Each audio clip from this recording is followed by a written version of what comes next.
Well, hello, first responder, VIP, family, friends, soon to be members, I hope, if you're not already. This is Teresa Scott. I am your founder, and for most of you, you know me as your friend. And I am so honored to be here today to introduce you to Micah Lunt with Lunt Consulting. He is one of our most distinguished business partners who also serves on our leadership advisory board. Welcome to the First Responder VIP um, uh, interview. Micah, how are you? I am fantastic, and I am super excited as always to be here. Wonderful. So we're really happy you're here today. You have a lot of great things to share with us.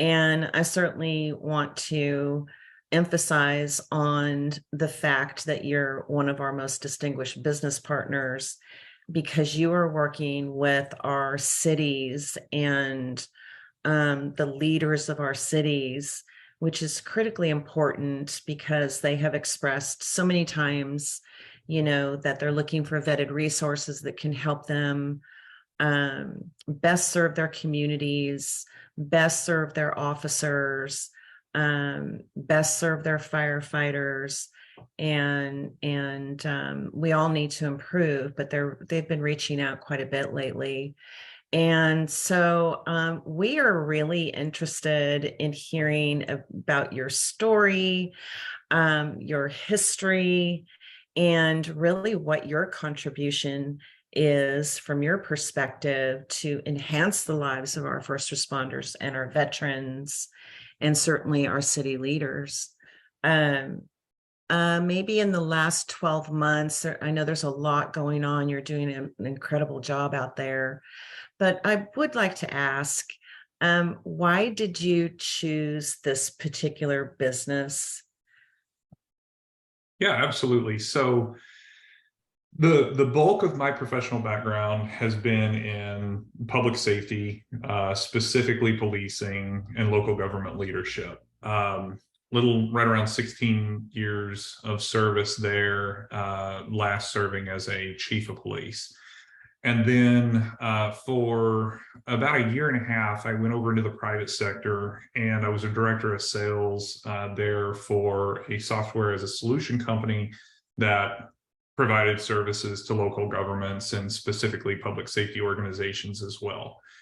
So putting all of that together, and then many of the specific experiences that I had, which we'll just affectionately refer to as rodeos and and fun challenges that have ultimately come out very positively from, is this real desire to help public service organizations better serve their communities. I am a public servant at heart.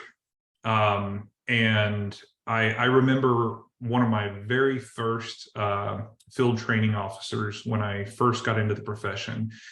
He told me back many years ago that a lot of people get into this field and they don't understand what it truly means to be a public servant. And even though I'm not receiving a paycheck anymore from doing that, I actually still give back today as a reserve.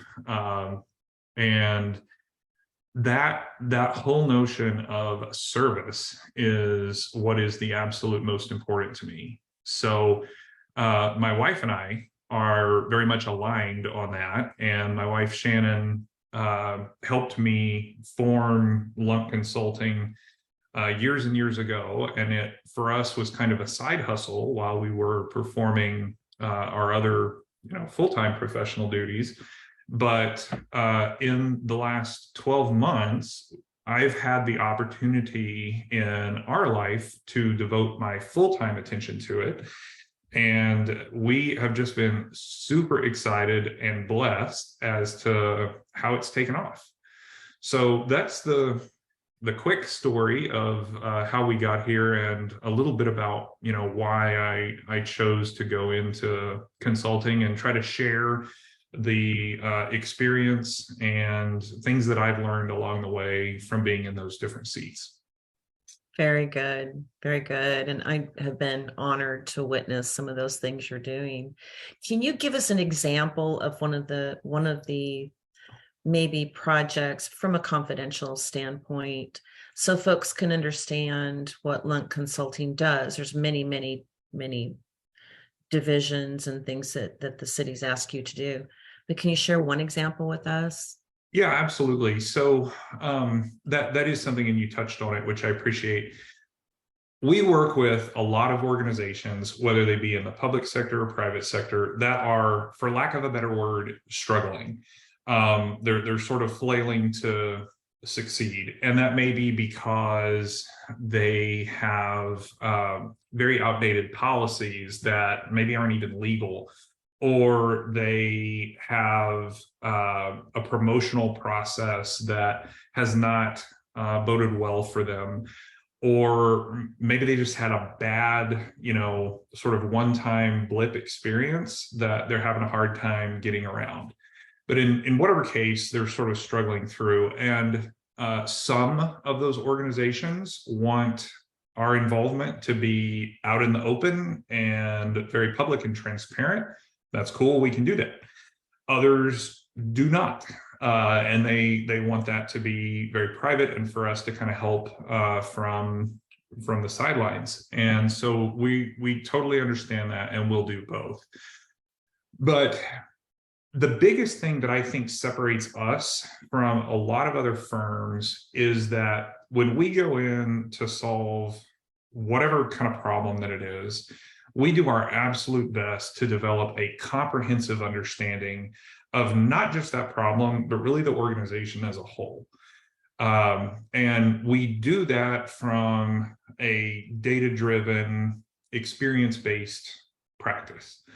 My background in education is in psychology. And, a lot of folks are like, you got degrees in psychology and then you became a cop.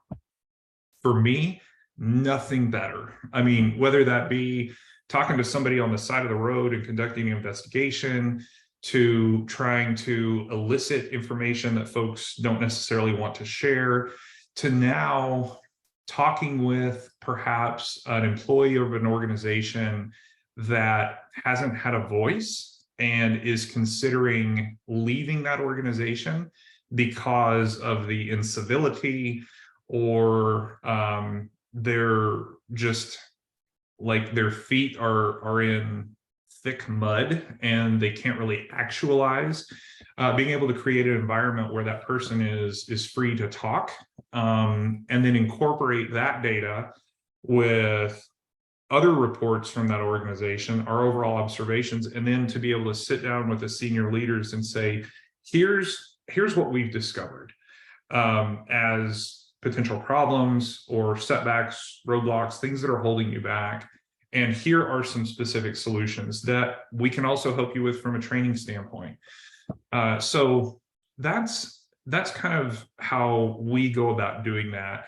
Some firms, whenever they need to select a new leader or they want to provide training, like even I'll get on calls with a potential prospective client, and they'll say, what do you do? And I'm like, well, what do you need?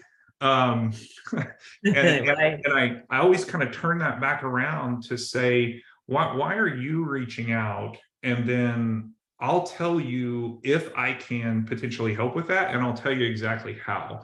So we really try to understand what the needs are and then engineer a solution that is really perfect for that organization. Rather than just, this is what Lunt Consulting does, and maybe it fits with you, maybe it doesn't. That's not our approach at all. Certainly worth the conversation. You and I both know, you know many more than I do, but we both know city officials, and they are reaching out left and right, and we know some incredibly great leaders. I know I do, and I know you do. And I just want to take a moment for those of you that are listening to thank you so much for hiring companies like Lunt Consulting, or if you're needing somebody to hire Lunt Consulting to enhance the lives of your organization, to take care of the people that work for your city. Thank you so much. And, we're all in this together. And Micah, you're the perfect example of a solution with a domino effect that can change the culture of an entire city. And so thank you for everything you're doing for those cities. And I just can't tell you how inspirational you are to all of us.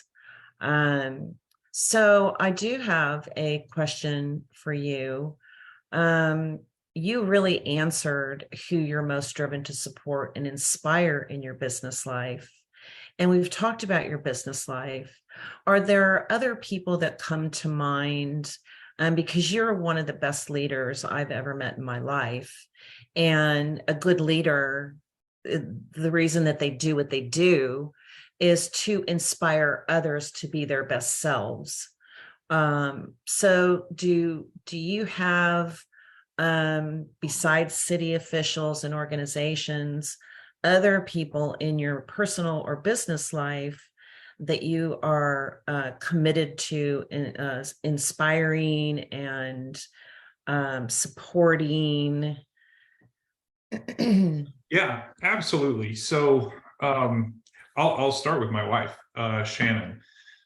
Oh, great. The one of the most amazing things about our marriage, and then our partnership in Lunt Consulting, is that her background was heavily research based at a traditional bench, working in psychoimmunology.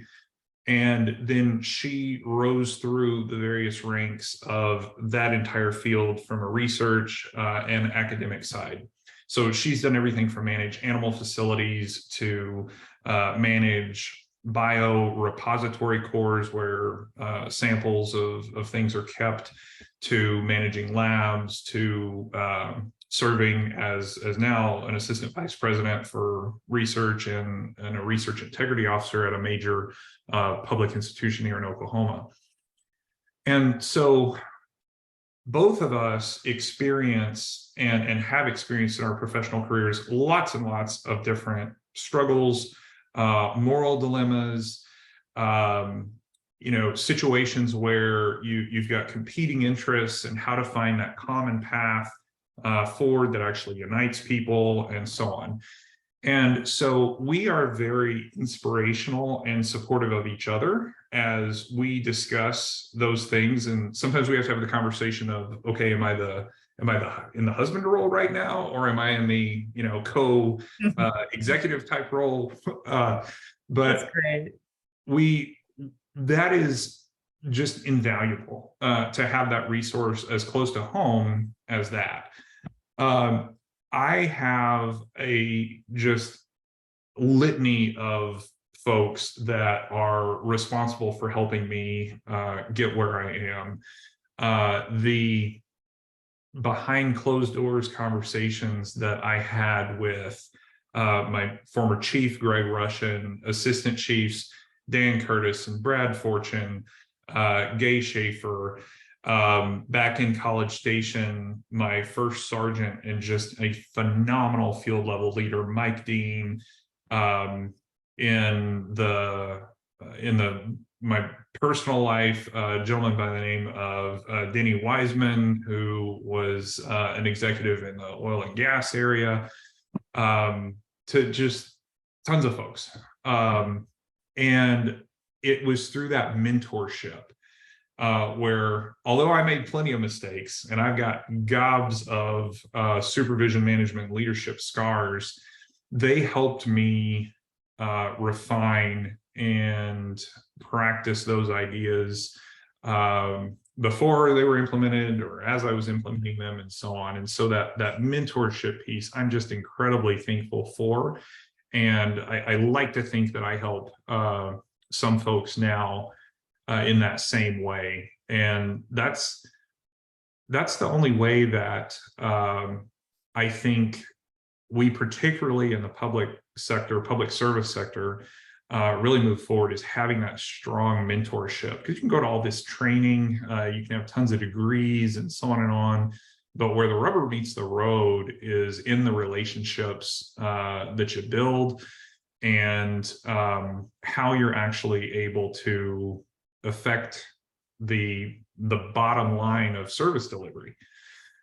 So I'm very, very thankful of that. And then also, I would be remiss if I didn't mention Mike Wilson with T2 Consulting, and another member of the advisory board here with First Responder VIP. Mike and I just work incredibly together. And while he has a consulting firm and I have a firm, we have this mutual idea that, again, by assessing those needs of whatever our client is, and then having a strong network to say, okay, you've got that need, I have this perfect solution and skill set over here that I'm going to pull from. So we're very, very cooperative and collegial as we approach things together. And Mike's just been fantastic to help me continue to grow my business and also work with him. Yeah, it's just it's really been an honor to watch the relationship develop between the two of you, and all of the results that the two of you have been able to get for our city officials and our cities. And I am really excited to see what the two of you do next in taking the nation by storm. Because that is really what you're doing. And as you all know, we have city leaders in different states and cities, and we are searching for one for, well, about 316 cities as we speak, to introduce Micah with Lunt Consulting and Mike Wilson with T2 as a team. Because they're really working through the cities throughout the nation. This isn't just a local Dallas-Fort Worth operation or Texas operation, which is important to know. So if you're listening from North Carolina or California, there's been a great outreach, and we do have a city leader there. And so we're working on introducing Micah and Mike to them because of their outreach. Well, let me ask you one more question before we let folks go today. And what's your favorite thing about being part of the First Responder VIP organization, Micah? Well, it's the network. Because the network really is, in my opinion, strongly held together by two things. One, it's full of like-minded individuals who truly appreciate what all first responders and veterans do, and then have this need to serve that group in a way that is just totally understanding of their life. And that goes, I started with First Responder VIP, as you well know, as a consumer when you helped us with one of our earlier real estate transactions. And and this is what I will say to anybody that's thinking about becoming a member, or trying to decide if somebody that's a part of FRVIP is maybe a good solution for them. We get it. And even the folks that are part of FRVIP that don't necessarily have first responder or veteran experience themselves, when we meet, we talk about things like shift work and safety issues when somebody that is a first responder is putting their house on the market and they need to schedule showings and things like that. We explain in graphic detail what the concerns are. And we don't make referrals to a potential client that we don't firmly believe in, like you would believe that your fellow teammates have your back on a call for service or on a mission or something like that. So those are really the things that I truly enjoy about first responder VIP.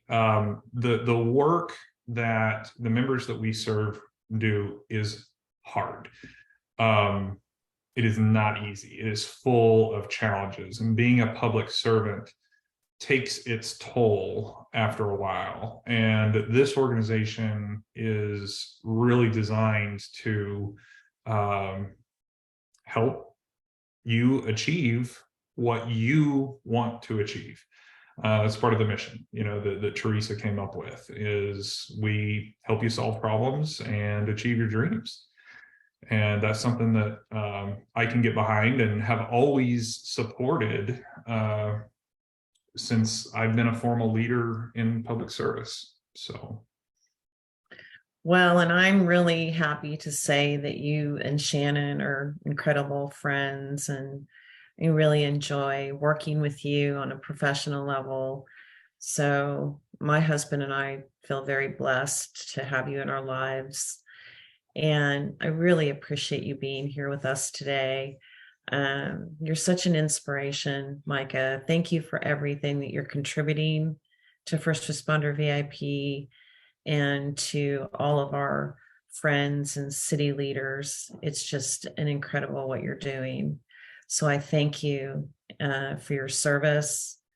And I would like to invite those of you that are listening and that are with us today to reach out to Micah Lunt. He is somebody that you want to know, whether you have a need right now or not. The conversation in the introduction, if you reach out to him, will be inspirational to you as well. And you definitely want to create a relationship with him. So I have put all of his contact information below for you to easily click on his website, his direct phone number. And so I invite you to reach out to Micah and introduce yourself. If you're a member, if you're not a member, like he said, we are here to help first responders and veterans achieve their dreams. And we know you all have them, and solve problems, and that we all have problems. And so as a collaborative organization, we know thousands of people that are vetted resources. And so this is a safe place for you. So don't hesitate. Claim your free lifetime membership. We have so many incredible people to introduce you to, and think of us as your new family. So thank you so much for being here today and supporting our first responders and veterans. And before I sign off, just remember, click on firstrespondervip.com, become a member, join us. There's places where you can contribute, and we certainly will be supporting you, celebrating you, and serving you in ways that you don't even know about yet. So we've got all kinds of good news. Micah, thank you for being here with us today. And I look forward to hearing from you that you have gotten a great response from this interview today, and that you've made new friends, and that you've been invited to new cities to help them solve problems and improve their leadership. So with that said, you have a lovely, lovely day. And remember that we are here for you 24/7. And we wish you and your family an abundance of blessings.